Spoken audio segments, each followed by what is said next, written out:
আসসালামু আলাইকুম। আশা করি সবাই খুব ভালো আছেন। আলহামদুলিল্লাহ আমরাও আপনাদের দোয়ায় ভালো আছি।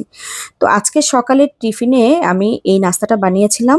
তো আমার বড় ছেলে তো স্কুলে চলেই গিয়েছে। তো ভাবলাম ওদের ২ ভাই যেহেতু আছে আর আমার ছোট ২ জন খুব পছন্দ করে এই টিফিনটা। তো আমি সপ্তাহে ২ দিন রাখার চেষ্টা করি। তো আজকে ভাবলাম এটাই দেই। তো ২ টা ডিম ফেটিয়ে আমি সাথে একটু ম্যাগি মসল্লা আর লবণ মিক্সড করে তারপর একটা পাউরুটি মানে ১ পিস পাউরুটিকে ৪ ভাগ করে আমি ডিমে চুবিয়ে তারপর তেলে ভেজে নিব। তেলে ভেজে তারপর একটু ঠান্ডা করে তারপর আমি টিফিনে দিয়ে দিয়েছি। তো যাই হোক আমি ওদের তাড়াহুড়ো করে ১২:৩০ মধ্যেই স্কুলে যেতে হয়। যেহেতু দুজনের ক্লাস শুরু হয়। একজন আগে পরে শুরু হয়ে যায় আরকি। তো ওদের স্কুলে দিয়ে এসে আমি বাসায় আজকে কি রান্না করব ভাবতেই ভাবলাম একটা মাছ ভিজিয়ে রাখি।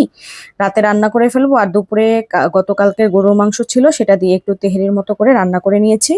তো আজকে দুপুরটাতে এটা হয়ে যাবে। আর আমার হাসব্যান্ড যেহেতু অফিসে আছে সে অত প্যারা নেই। রাতের বেলা খাবারের একটা আয়োজন করতে হবে। যাই হোক দুপুরবেলা এটা দিয়ে আমরা খাবার শেষ করলাম আরকি। তো বিকেলবেলা আমার আম্মা আসবে শুনলাম। শুনে তারপর আমি আবার সন্ধ্যার আয়োজন করেছি। তো এখান দিয়ে যে আমার ভাইয়ের ছেলে, আমার ছেলেকে পেয়ে খুব খুশি। তারা দুজন সমবয়সী এর জন্য তারা একজন একজনের ফ্রেন্ড। একজন একজনকে না দেখলে একদম কান্নাকাটি শুরু করে দেয়। ২ জন একসাথে হওয়াতে কি যে মজা করছিল। তো যাই হোক আমি আমার বাসায় আসছিল আজকে আমার ছোট ভাইয়ের বউ, মেজো ভাইয়ের বউ আরকি। আর হচ্ছে গিয়ে আমার বড় ভাইয়ের বউ আর আমার আম্মা আর ভাইয়ের ছেলে। তো আসার পর আমি একটু চিকেন ফ্রাই করেছি, একটু পেঁয়াজু করেছি আর করেছিলাম পাকোড়া ভাজি। করে নিয়েছি। তো যাই হোক ওদের নাস্তার জন্য এটা দিলাম। তো আমাদেরও নাস্তা হয়ে গেছে। তো মোটামুটি নাস্তা খাওয়া শেষে আমি আমার ছোট ভাইকে আবার একটু পাঠিয়েছিলাম একটু ভেলপুরি আনার জন্য। তো ও গিয়ে আবার ভেলপুরি নিয়ে আসছে। ও আমাদের সাথে নাস্তা খেয়েছিল।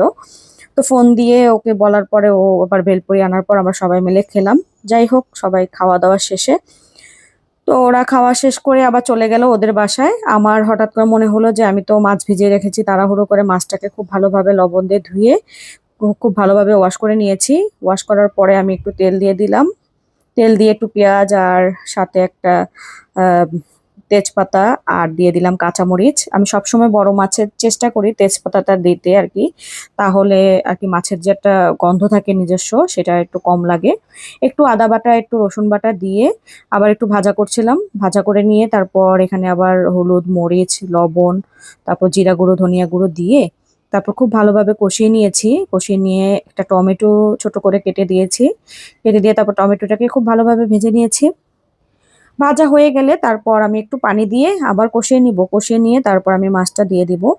মাছটা দিয়ে খুব ভালোভাবে আমি মাছটাকে একটু মসলার ভিতরে ঢোকার জন্য আ বেশ কিছুক্ষণ আমি আরকি কষিয়ে নিব ঢাকনা দিয়ে। যাতে করে মাছের মধ্যে পুরো